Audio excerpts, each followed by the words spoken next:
நீ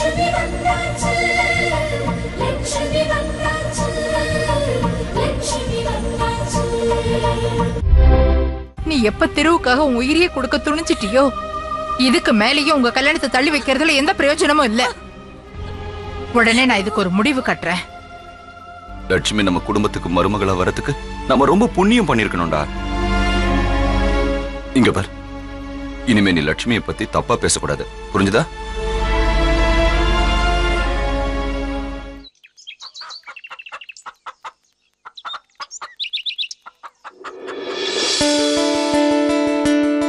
லட்சுமி, லட்சுமி,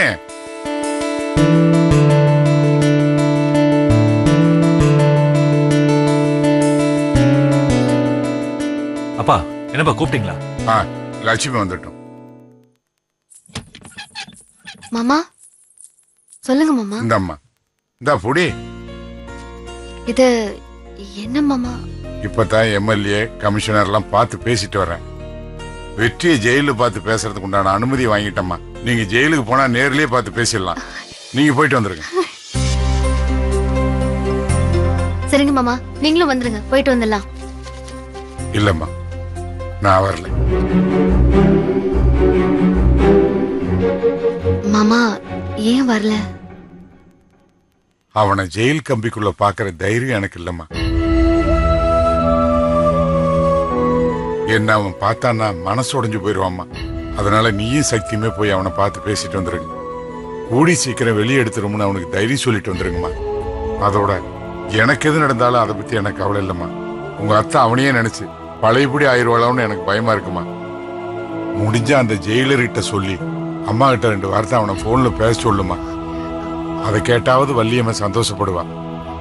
சரிங்க மாமா, நான் எதுக்கும் அவங்க ஃபைல் எல்லாம் எடுத்துட்டு போறேன். போய் காமிச்சு பேச முடியுமான்னு பாக்குறேன் மாமா. போயிட்டு வாங்க. பக்தி, லட்சுமி பத்திரமா கூட்டிட்டு போயிட்டு வந்து. சரிப்பா, வாங்க. நீ போகும்போது மறக்காம கோயிலுக்கு போயிட்டு போங்க. சரிப்பா. மாமா நாங்க போயிட்டு வந்துடுறோம், நீங்க கவலைப்படாதீங்க. ஒரு நிமிஷம், நான் ஃபைல் எடுத்துட்டு வரேன். சரி.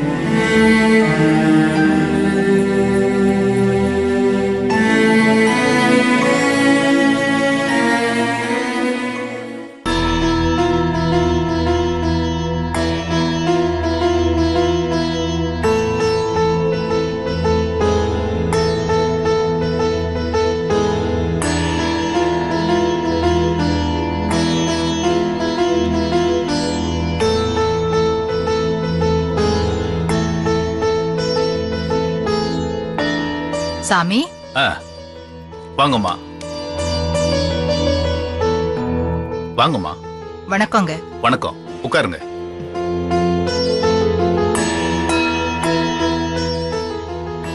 அப்புறம் நல்லா இருக்கீங்களா? கொஞ்ச வருஷமா நல்லா தான் இருந்தோம். இப்ப கொஞ்ச நாளாவே பிரச்சனை மேல பிரச்சனையா வந்துட்டு இருக்கு. பிரச்சனை வந்தாதானே என்ன மாதிரி ஜோசியக்காரங்களை பார்க்க வருவீங்க. சொல்லுங்கம்மா, நான் என்ன செய்யணும்? என் பையனுக்கு கல்யாணம் பண்ணலான்னு இருக்கேன். அவன் ஒரு பொண்ணை காதலிக்கிறான். அவ என் சிநேகிதியோட பொண்ணுதான். 2 பேருக்கும் பொருத்தம் இருக்கான்னு கொஞ்சம் பார்த்து சொல்லுங்களேன்.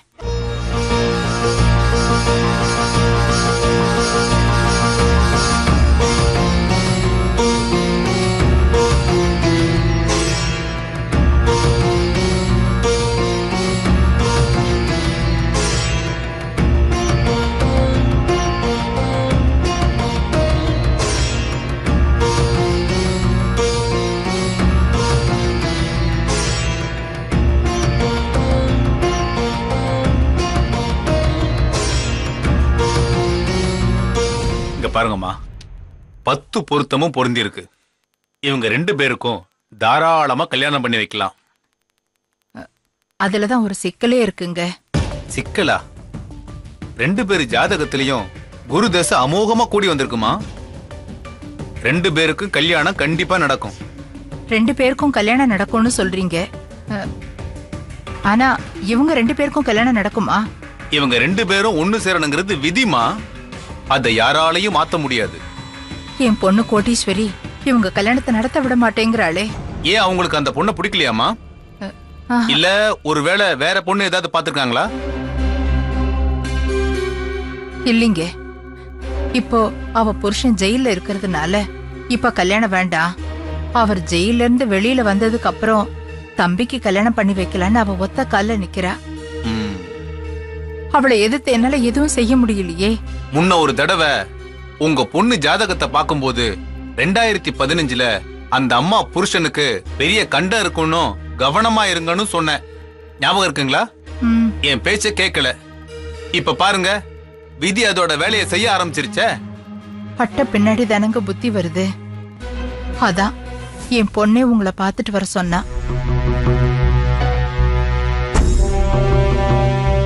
இது வரைக்கும் என் குடும்பத்துல என்ன நடக்கும் எப்படி நடக்கும்னு நல்ல விதமா நீங்க கணிச்சு சொன்னது எல்லாமே நடந்திருக்கு. அதே மாதிரி இப்ப சொல்றதும் நடக்குமா? திருவுக்கும் இந்துவுக்கும் கல்யாணம் நடக்குமா? மறுபடியும் கொஞ்சம் நல்லா பார்த்து சொல்லுங்களேன். இந்த ஏரியாவுல கிருஷ்ண நாயர்னு இந்த அளவுக்கு ஜோசியரா பிரபலமானதுக்கு காரணமே உங்க மாமனார் தாமா.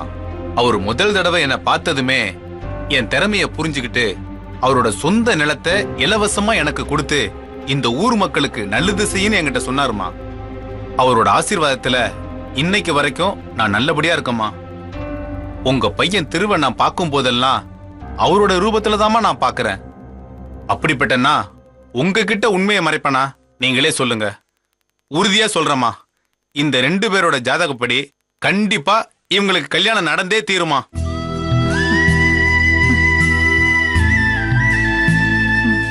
அதுவும் 48 நாளுக்குள்ள நடக்குமா. இந்த பொண்ணுதான் உங்க வீட்டுக்கு மருமகளா வரப்போறாமா. இத யாராலும் மாத்த முடியாது. நான் உங்களை பார்க்க வரும்போதே உங்ககிட்ட என் வீட்டு சூழ்நிலைய சொல்லி கோடீஸ்வரி கிட்ட பொய் சொல்லுங்கன்னு கேட்கலான்னு நினைச்சுக்கிட்டு தான் வந்தேன். ஆனா இப்ப நீங்க சொன்னதை கேட்ட உடனே என் மனசுல இருந்த பாரம் எல்லாம் போயிடுச்சு. இங்க பாருங்கம்மா, உங்க பொண்ணையும் என்ன வந்து பார்க்க சொல்லுங்க. ம், அவங்க கிட்ட மேலும் சில விவரங்களை சொல்லி நான் புரிய வைக்கிறேன். ஆ, சரிங்களா? ம். ரொம்ப நன்றிங்க. ம்.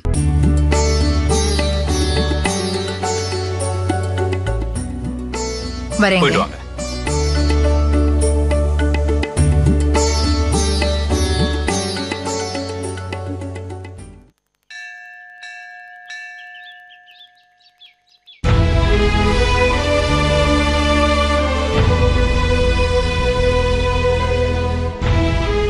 கடவுளே, வெற்றியை போலீஸ் அரெஸ்ட் பண்ணிடுச்சு. அவர் எந்த தப்பும் பண்ணியிருக்க மாட்டாருன்னு உனக்கே தெரியும். அத கோர்ட்டுக்கு புரிய வச்சு நீதான் அவரை ஜெயில இருந்து வெளியே கொண்டு வரணும்.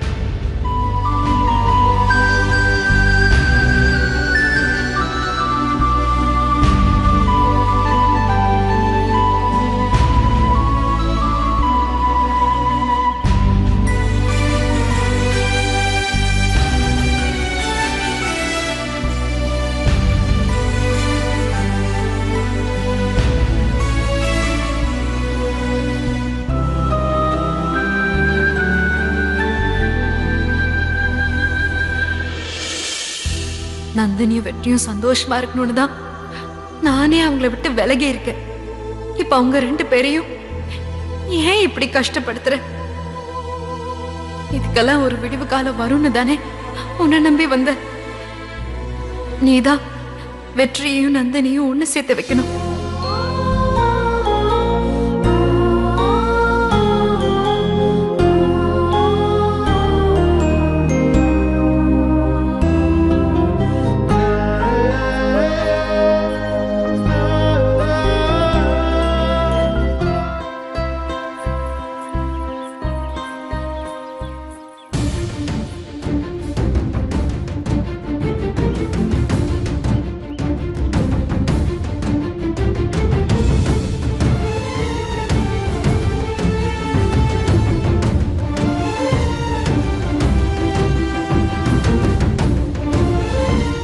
இப்படி நடக்கும்னு நான் கொஞ்சம் கூட எதிர்பார்க்கல.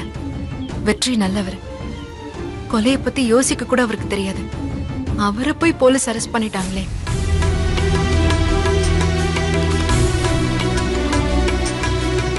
சாட்சியோ சந்தர்ப்பமோ அவரை குற்றவாளியாக்கிடுச்சு.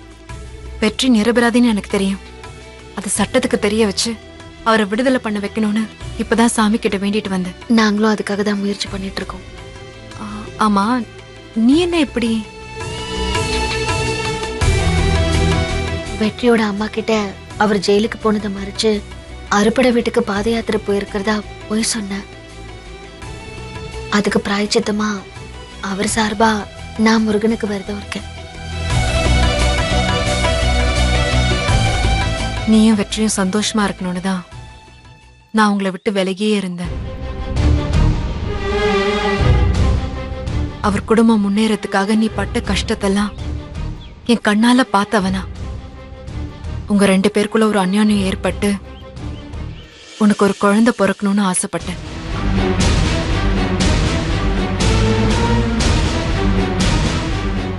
அதுக்காக தான் நீங்க 2 பேரும் அன்னைக்கு கோயிலுக்கு வந்தப்போ உங்களை உசிப்பேத்தி விட முடிஞ்சா எனக்கு முன்னாடி நீ குழந்தை பெத்துக்கன்னு சவால் விட்ட. ஆனா நீயும் வெற்றியும் அந்த மாதிரி அவர் ஜெயில இருந்து வந்ததுக்கு அப்புறம் நாங்க ஒன்னாதானே இருக்க போறோம்.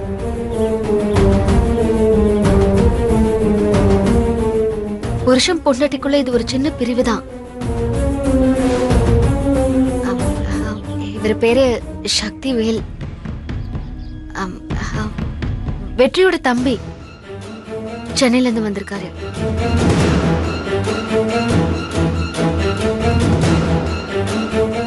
இவருக்கு லக்ஷ்மியும் வெற்றியும் கணவன் மனைவியா நடிக்கிறாங்கன்னு தெரியாதுல்ல?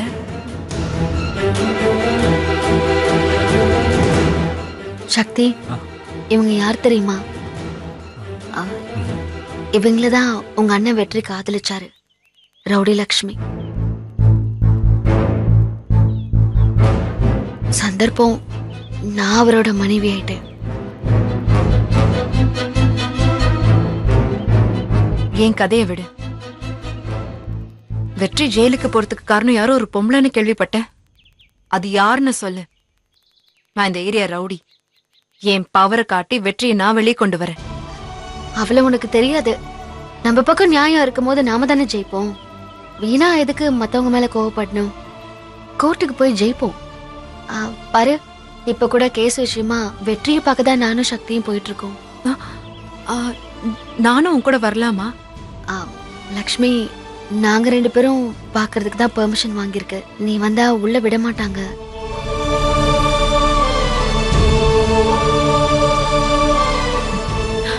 சரி, அவருக்காக நான் வேண்டிக்கிட்டு கோவில்ல வாங்கின பிரசாதத்தை கொடுக்கறேன். அவர்கிட்ட கொடுத்துறியா? எல்லாத்தையும் முருகன் பார்த்துப்பா. ஏதோ சீதையை மீட்க ராமருக்கு அணில் உதவுன மாதிரி வெற்றி விடுதலைக்கு என்னால முடிஞ்ச உதவியை நான் கண்டிப்பா உனக்கு செய்யறேன். சரி லக்ஷ்மி, வரேன்.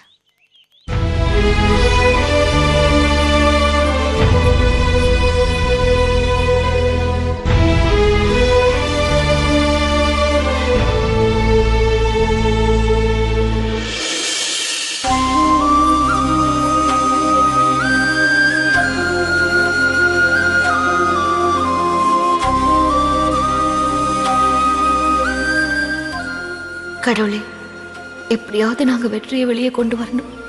அத்தை கிட்ட எவ்வளவு நாளைக்கு போய் சொல்லிட்டு இருக்க முடியும்? நீதான் ஒரு நல்ல வழியை காட்டணும்.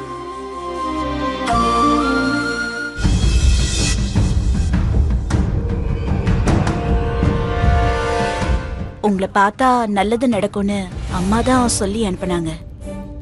எனக்கு ஜோசியத்துல எல்லாம் நம்பிக்கை இல்ல. இத்தனை நாளா ஜோசியெல்லாம் போயின்னு அப்படியே இருந்துட்டேன். என் புருஷனுக்கு கண்டம் இருக்குன்னு நீங்க சொன்னப்ப கூட நான் நம்பாம அப்படியே விட்டுட்டேன். இப்போ நீங்க சொன்ன மாதிரியே ஆயிடுச்சு. என் புருஷன் இப்போ ஜெயில இருந்து ரொம்ப கஷ்டப்படுறாரு. அதான் இனிமே உங்களை முழுசா நம்புறதுன்னு முடிவு பண்ணி தான் நான் இங்க வந்திருக்கேன். என் பிரச்சனை தீர்றதுக்கு இப்போ நான் என்ன பண்ணணும்னு சொல்லுங்க. ஜாதகம் கொண்டு வந்திருக்கேன். என் ஜாதகம், என் புருஷன் ஜாதகம், என் குழந்தை ஜாதகம் எல்லாமே இதுல இருக்கு. ஏதாவது பரிகாரம் செய்யணும்னா சொல்லுங்க, கண்டிப்பா நான் செய்யறேன்.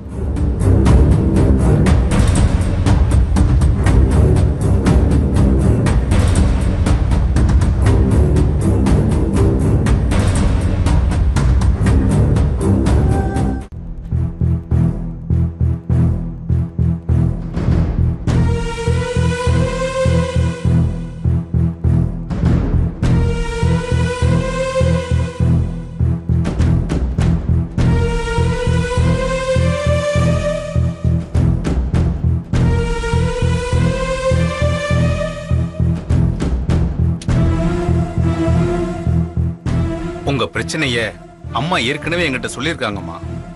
ம். இதோட உங்க ஜாதகத்தையும் சம்பந்தப்படுத்தி பார்க்கும்போது உங்க வீட்டுக்கு ஒரு சுமங்கலி வரணுமா?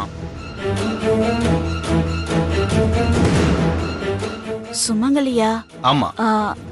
நானே சுமங்கலி தானங்க. அம்மா, நீங்க அந்த வீட்டோட பொண்ணு, அந்த வீட்டோட வாரிசுமா. ம். உங்க ரத்த சம்பந்தம் இல்லாத ஒரு பொண்ணு உங்க வீட்டுக்கு வாழ வரணுமா?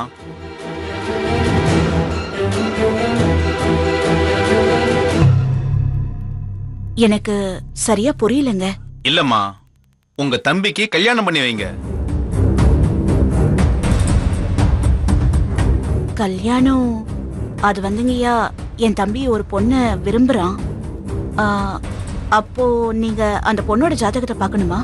அந்த ஜாதகத்தை உங்க அம்மா ஏற்கனவே காமிச்சிட்டாங்கம்மா. சரிங்கய்யா. அந்த பொண்ணோட ஜாதகம் ரொம்ப நல்லா இருக்குமா, கைராசி பொண்ணு. அந்த பொண்ணு உங்க தம்பிய கல்யாணம் பண்ணிக்கிட்டு உங்க வீட்டுல காலடி எடுத்து வச்ச உடனே உங்க பிரச்சனை எல்லாம் சூரியனை கண்ட பனி போல விலகிடுமா. ஐயா, நீங்க நிஜமாதான் சொல்றீங்களா? என்னம்மா, கொஞ்ச நேரத்துக்கு முன்னாடிதான் என்ன நம்பி வந்திருக்கிறதா சொல்லிட்டு இப்ப இப்படி கேக்குறியம்மா? ஐயோ, மன்னிச்சிருங்க. இங்க பாருமா, நான் பொய் சொன்னாலும் இந்த ஜாதகம் பொய் சொல்லாது. சந்தோஷமா உங்க தம்பிக்கு கல்யாணத்தை பண்ணி வைங்க. கொஞ்ச நாள்லயே உங்க புருஷன் வீட்டுக்கு வந்துருவாரு. போன சந்தோஷம் திரும்ப வந்துரும். நீங்க இழந்து போன அதிகாரம், அந்தஸ்து, புகழ், செல்வாக்கு எல்லாமே இந்த பொண்ணு மூலமா திரும்ப வந்துருமா. இதுதான் விதி.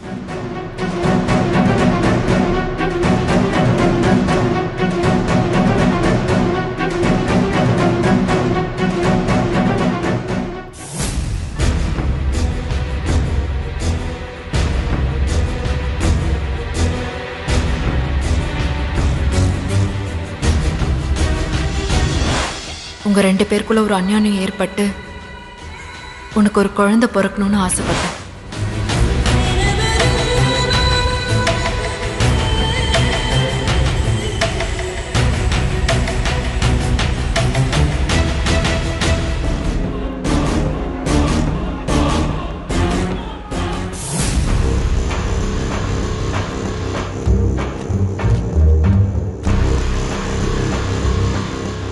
Sir,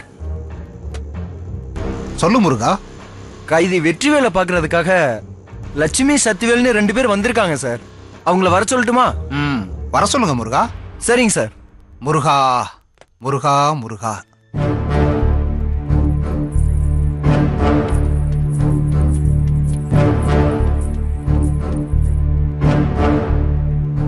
excuse me sir. வணக்கம் சார். வாங்க முருகா.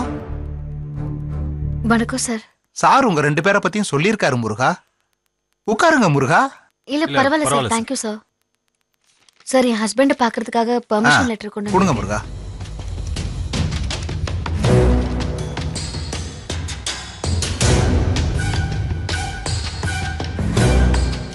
முருக பக்தர்னா பெர்ஃபெக்ட்டா இருப்பீங்கன்னு காட்டிட்டீங்களே முருகா. கார்த்திக் முருகா. Yes sir. வெற்றிவேல் முருகாவை விசிட்டிங் பிளேஸுக்கு அழைச்சிட்டு வா. நான் இவங்களை அங்க அழைச்சிட்டு வரேன். Okay sir. வாங்க முருகா.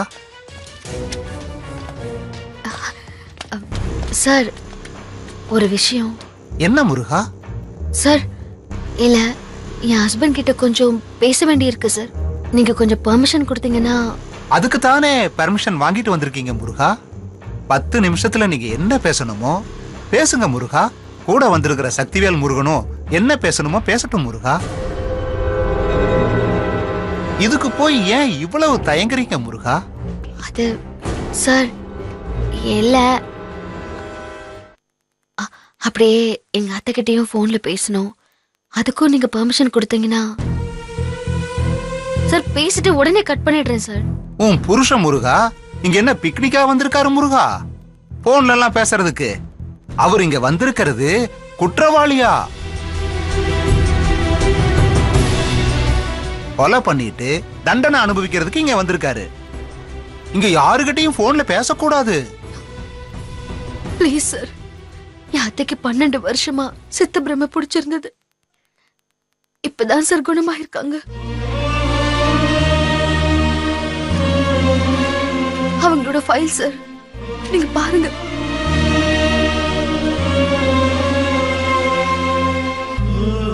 சார், அவர்கிட்ட பேசினா அவங்க கொஞ்சம் நிம்மதியா இருப்பாங்க சார். ப்ளீஸ் சார், கொஞ்சம் பெர்மிஷன் கொடுங்க சார்.